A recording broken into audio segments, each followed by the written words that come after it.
When I was an athlete, I hated doing interviews. I had, these make-believe feuds with journalists. I really was like, oh man, I don't like the media. And so I was talking to someone about this. It's funny to find myself in this position. In early days of Just Women's Sports, I was a big believer in let's just do athlete direct to fan.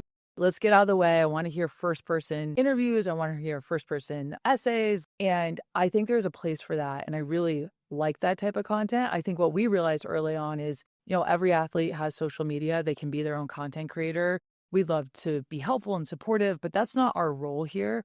Our role is to onboard and build a casual fan. We always say it's like, I don't think we've met the majority of the women's sports audience. I think that's really exciting. We think it's our job to, yes, engage the current fan base, but onboard that next generation.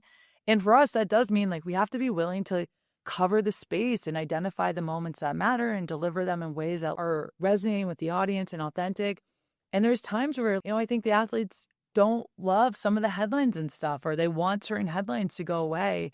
And I think for me, it's always been about if we are doing what we believe in, which is authentically covering women's sports, then we have to stand in it. And there will be moments where that is uncomfortable, or maybe an athlete wishes a story would just go away, or they don't want to ask those questions, but it's all a really necessary part of building this ecosystem. And I think these women are the best, and they compete at the highest level, and they deserve to get paid, and they deserve to not be big fish in small ponds, to be big fish in big ponds and make big dollars. Media is a very, very critical piece of that.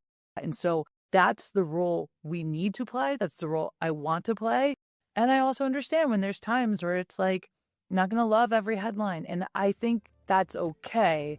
Again, as long as it's true for us that we are doing it authentically and with honesty and living truly our values.